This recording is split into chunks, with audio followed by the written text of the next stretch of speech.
प्रताप को सिडनी आए अब 30 साल हो गए हैं। प्रताप अब शायद भूल ही गया है कि गरीबी या कम पैसों में गुजारा करना क्या होता है। आज वह 5 गैस स्टेशनों, पेट्रोल पंपों का मालिक है। सिडनी के एक अच्छे सबर्ब मोसमन में अपनी पत्नी और 2 किशोर बेटों के साथ रहता है। घर में 4 गाड़ियां हैं। हफ्ते में 1 बार क्लीनर, 2 बार कुक और 1 बार गार्डनर आता है। इतनी सुविधा, वो भी सिडनी जैसे शहर में, मिलनी शायद ही किसी को नसीब होती है। प्रताप ने इन सब के लिए कड़ी मेहनत के साथ साथ दिमाग भी लगाया है। बैकयार्ड की कुशनदार कुर्सी पर बैठा तो सारा विगत उसकी आंखों के सामने आने लगा। प्रताप सोचने लगा, आज के दिन यानी 1 फरवरी को ही वो सिडनी पहुंचा था। कितना अजीब लगा था यहाँ पहुंचकर। मामा उसे लेने जब एयरपोर्ट पहुंचे तो खुश थे। चलो, परिवार का कोई तो आया। मामा यहाँ 10 साल पहले आ चुके थे और अब रेलवे में नौकरी करते थे। मामी को भी स्कूल में गणित पढ़ाने की नौकरी मिल गई थी। वैसे मामी ने शिक्षण की कोई डिग्री नहीं ली थी, परंतु मामा ने जुगाड़ करके इंडिया से एक फेक डिग्री बनवा ली थी। उसी की वजह से उनकी नौकरी लग गई थी। मेरे सिडनी आने से पहले लोन लेकर घर भी खरीद लिया था। उनके 2 छोटे बच्चे थे। माँ को उन्होंने ही कन्विंस किया था कि मुझे आगे की पढ़ाई के लिए सिडनी भेज दें। तो आज के दिन मैं सिडनी पहुँचा था। मैं 4 भाई बहनों में नंबर 2 था। बड़ी बहन वहीं कॉलेज में थी और छोटे भाई बहन स्कूल में थे। पिता पोस्ट मास्टर थे और माँ घर का काम संभालती थी। किसी तरह सबका गुजारा चल रहा था। तभी मामा को लगा कि यदि प्रताप पढ़ लिख ले तो उसकी अच्छी नौकरी लग जाए तो पूरे घर की हालत संभल जाएगी। अपनी बड़ी बहन को कन्विंस कर उन्होंने ही मुझे यहाँ बुलाया था। मैं गार्डन की तरफ आया। करीने से लगे इस खूबसूरत गार्डन में भी कुछ बेतरतीबी नज़र आ गई। ये पाम लीव्स बहुत बढ़ गई हैं, ट्रिम करनी पड़ेंगी। सोचकर प्रूनर निकाल लाया, पर दिमाग की सुई जैसे 30 साल के सफ़र पर टिक गई। सोचने लगा, जब मैं 30 साल पहले सिडनी आकर मकवारी यूनिवर्सिटी में इंजीनियरिंग में प्रवेश लिया था तो उस समय हर भारतीय, हर माँ बाप यही चाहता था कि उनका बच्चा इंजीनियर या डॉक्टर बने, विदेश जाए और घर में आर्थिक सहायता दे। मुझे याद है कि पहले 6 महीने मामा के ही घर रहा। सब कुछ इतना नया था। अंग्रेज़ी सारी समझ में नहीं आती थी। कई बार असाइनमेंट में भी मामा से मदद लेनी पड़ती थी। यूनिवर्सिटी में और भी लड़के थे जो मदद कर देते थे। धीरे धीरे सिस्टम समझ आ रहा था। सेमेस्टर ब्रेक में मामा ने अपने मित्र रॉबर्ट की फैक्ट्री में नौकरी लगवा दी थी। वहीं पहली बार समझ में आया कि अपनी कमाई क्या होती है। जब हफ्ते के अंत में $135 मेरे अकाउंट में आए तो मैंने सारे पैसे मामा के हाथ में रख दिए। मामा ने $35 मुझे वापस देते हुए कहा, इन्हें मैं तेरी माँ को भेज देता हूँ। एक फिल्म की तरह सारी घटनाएं मेरी आंखों के सामने से गुजरने लगी। जाहिर है मामा को अपनी बहन की आर्थिक दशा का पूरा आभास था। उसे यहाँ बुलाने के पीछे भी तो उनकी यही भावना थी कि मैं जितनी जल्दी हो सके पैसा भेजकर उनकी मदद करूं। अगले सेमेस्टर में भी मैं पढ़ाई के साथ साथ वीकेंड में काम करता रहा। और कुछ नहीं, थोड़ा पॉकेट मनी ही मिल जाता। फैक्ट्री का मालिक रॉबर्ट अच्छा आदमी था। उसकी फैक्ट्री में प्लास्टिक की बोतलें बनती थीं जो बाद में जूस की दुकान में सप्लाई कर दी जाती थी। रॉबर्ट की पत्नी जूली उससे अलग सेंट्रल कोस्ट के शहर में रहती थी। रॉबर्ट की एक बेटी थी, सोफिया, शायद मेरी उम्र की ही थी। गोरा रंग, बिल्ली आंखें, फूलों की तरह खिलती हुई सुंदरता की मालकिन। फैक्ट्री आती तो पैकेजिंग में लगी रहती, कभी हेलो हो जाती। मैं उससे फ्रेंडली था तो वो कभी कभी बात भी करती। जितनी बात अब तक सोफिया से हुई थी उससे साफ जाहिर था सोफिया नॉर्मल नहीं है। जब हंसती तो हंसती जाती और जब गुस्सा आता तो फैक्ट्री छोड़कर गाड़ी उठाकर घर चली जाती। रॉबर्ट उसे मनाता रहता, फिर बुदबुदाता, क्या होगा मेरी इस बच्ची का। एक बार इसी तरह वो गुस्से में फैक्ट्री छोड़कर निकली तो रॉबर्ट ने मुझसे उसके साथ जाने को कहा। मैं उसके पीछे पीछे भागा। सोफिया रुको, कहाँ जा रही हो? सोफिया ठिठकी, मेरे पीछे मत आओ प्रिट। सोफिया के मुंह से प्रिट सुनना अजीब नहीं लगा क्योंकि सभी मुझे इसी नाम से बुलाते थे। मगर तुम जा कहाँ रही हो? मैंने पूछा। Coffee house. वैसे भी नो वन लव्स मी, कहती हुई सोफिया कार की ओर बढ़ी। क्या मैं तुम्हारे साथ आ सकता हूँ सोफिया? मैंने जोर दिया। क्यों, क्या तुम्हें भी कॉफ़ी चाहिए? तो ठीक है, आ जाओ, सोफिया बोली। मैं उसकी कार में बैठा। सोफिया रोने लगी। मुझे कोई नहीं चाहता, सब मेरा मजाक बनाते हैं। क्या मैं सचमुच पागल हूँ? मैं क्या करूँ?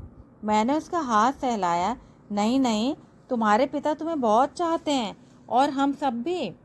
सोफिया ने अविश्वास से उसे देखा। तुम भी? शर्माते हुए मैंने कहा, हाँ मैं भी। कौन तुम्हें नहीं चाहेगा? कितनी सुंदर हो तुम। सोफिया ने कार एक गार्डन के सामने रोकी और प्रताप के गले में बाहें डालते हुए बोली, do you love me pretty? मैंने धीरे से खुद को अलग किया और उसे टालते हुए कहा, चलो वापस फैक्ट्री चलते हैं। इधर सोफिया का यौवन उफान मार रहा था। तेज सांसों से उठते गिरते वक्ष मेरे मन में हलचल मचा रहे थे। आखिर मैं भी तो 21 साल का ही था। सोफिया अचानक आगे आई और मेरे ओठों को चूम लिया। इससे पहले कि कुछ और होता, मैंने खुद को अलग किया और सोफिया को समझाया, सोफिया यह सब हम शादी के बाद ही करते हैं इंडिया में, चलो वापस चलें। सोफिया ने अपनी बड़ी बड़ी आंखों से एक बार मुझे देखा और बात मानकर अलग हट गई। उसे नॉर्मल और मुस्कुराता देखकर रॉबर्ट बहुत खुश हुआ। बोला, प्रताप अब कभी कभी सोफिया को कंपनी दे दिया करो, उसकी माँ तो यहाँ है नहीं और मैं फैक्ट्री में बिजी हो जाता हूँ। तुम्हें तो पता है दिमाग से भी पूरी तरह मैच्योर नहीं है, भोली भाली है, उसका ध्यान रख लिया करो। तुम्हारी तनख्वाह तुम्हें मिलती रहेगी। क्यों नहीं बॉस, मुझसे जो हो सकेगा ज़रूर करूँगा। मैंने उसे तसल्ली दी। रॉबर्ट ने मुझे गले लगा दिया। देखते देखते यूनिवर्सिटी के 2 साल पूरे हो गए थे। मामा मामी मेरा ध्यान तो रखते, पर छोटे बच्चों के कारण पढ़ाई में खलल पड़ता। मेरे अधिकतर दोस्त फ्लैट लेकर शेयरिंग में रह रहे थे। आने जाने में भी वक्त लग जाता था, तो मामा से पूछकर अपने 2 दोस्तों के साथ यूनिवर्सिटी के पास ही 2 कमरों की एक छोटी सी यूनिट में आ गया। मेरे फ्लैट में एक दोस्त था, जसविंदर, पंजाब का लंबा चौड़ा हैंडसम लड़का।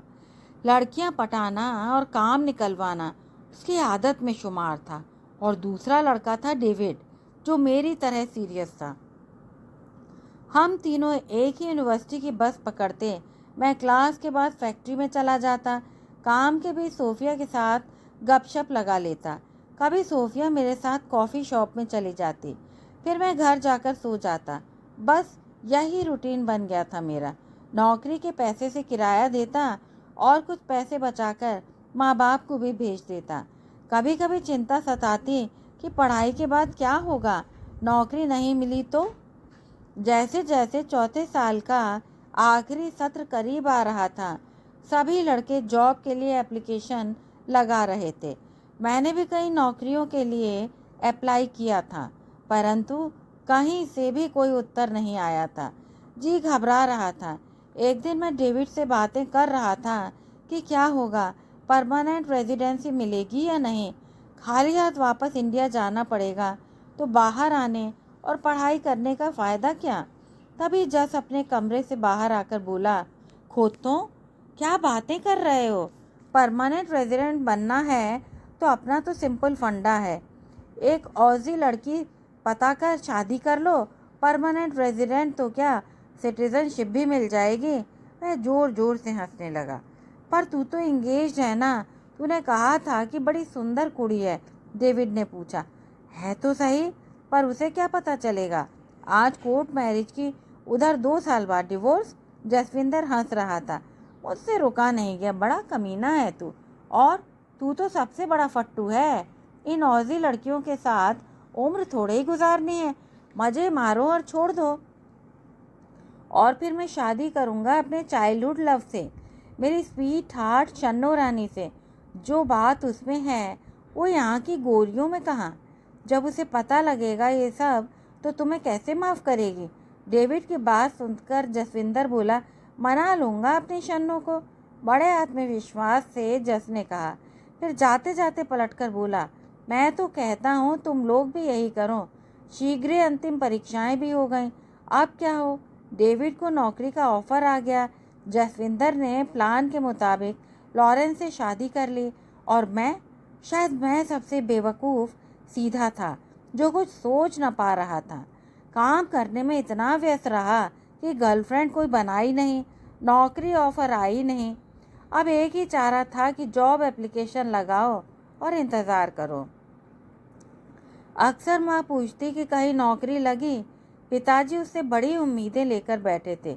महीने में 2 बार मामा के घर जाता तो वे भी यही प्रश्न करते। मन में भविष्य के प्रति अनिश्चितता थी। भारत वापस जाना नहीं चाहता था और यहाँ रहने के लिए वीज़ा की ज़रूरत थी। जल्दी नौकरी मिल जाएगी यह आशा भी समाप्त हो रही थी। साल के अंत में नौकरी मिलती भी कहाँ, सोचते हुए सिर दर्द से फटने लगता। यहाँ रहने के लिए काम करना ज़रूरी था। परीक्षा की वजह से कुछ दिन से फैक्ट्री नहीं गया था। अब जब तक हूँ यही करना होगा। सोचते हुए मैं घर से निकला, बस पकड़ी और फैक्ट्री पहुँच गया। देखते ही रॉबर्ट बोला, हे मेट, तुम कहाँ थे? एग्ज़ाम्स ठीक हो गए? मैंने बुझे मन से कहा, यस मेट, ऑल गुड। नौकरी ढूंढ रहा हूँ, ज़रूर मिलेगी, डोंट यू वरी। कहते हुए रॉबर्ट ने उसे धौल मारी। जैसे ही मैं अंदर गया, सोफिया अपने कमरे से भागी आई। हे प्रेट, लॉन्ग टाइम नो सी।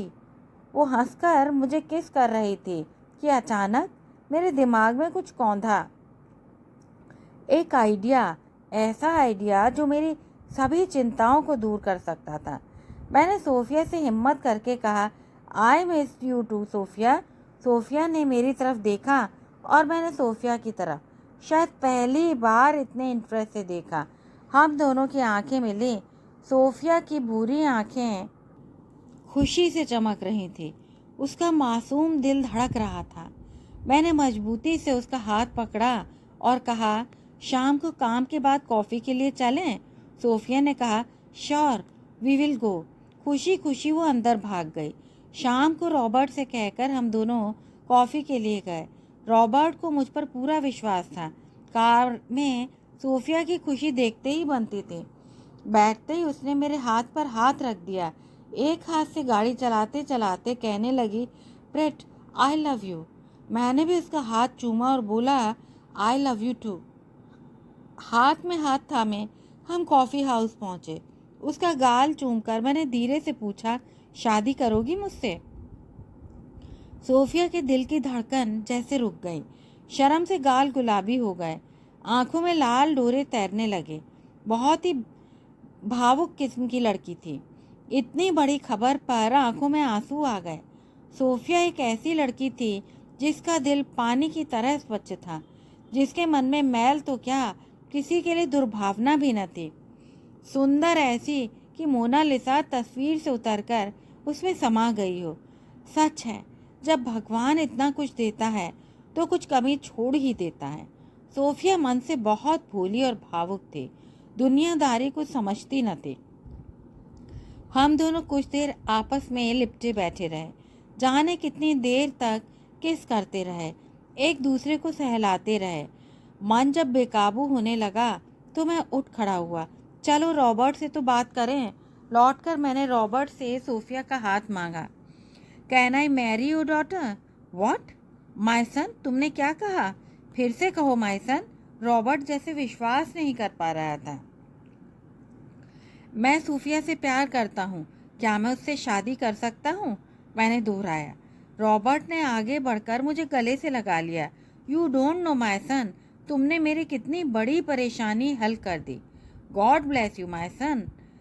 उसने आगे बढ़कर सोफिया का हाथ मुझे पकड़ाते हुए कहा, गॉड ब्लेस यू बोथ, ईश्वर तुम्हें सारी खुशियाँ दे।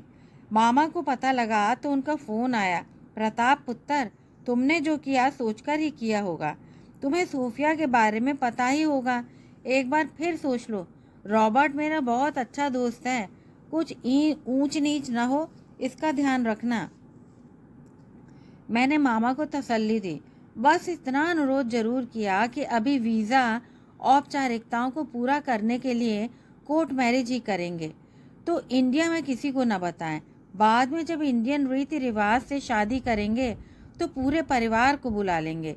जल्द ही दोनों की शादी की डेट तय हुई और कोर्ट मैरिज हो गई। रॉबर्ट ने दोनों को हनीमून के लिए इटली भेजा। कुछ महीने बाद मुझे ऑस्ट्रेलियन सिटीजनशिप के साथ साथ नौकरी भी मिल गई। सब बहुत खुश थे। सोफिया मुझे सिर आंखों पर रखती। रॉबर्ट कभी नई घड़ी ले आता, कभी नए ब्रांडेड कपड़े। शादी की पहली वर्षगांठ पर हमको गाड़ी भेंट की। My son, I am so happy. तुमने हमारी सोफिया को जितनी खुशी दी है कोई नहीं दे सकता। मैं तुम्हारे लिए कुछ भी कर सकता हूँ, पर सिर्फ मैं जानता था कि सब कुछ ठीक होकर भी ठीक नहीं था। माँ बाप को इसकी भनक भी न थी कि मैं शादीशुदा हूँ। उधर सोफिया का बचपना देख मैं तंग आने लगा था। जब नाराज होती तो घर का सारा सामान तहस नहस कर देती। घंटों उसे मनाना पड़ता, पर जब खुश होती तो बच्चों सी तालियां बजाने लगती। मानसिक रूप से हमारा कोई मैच न था। न कोई बात ठीक से समझती, न बता पाती, बस सेक्स एंजॉय करती।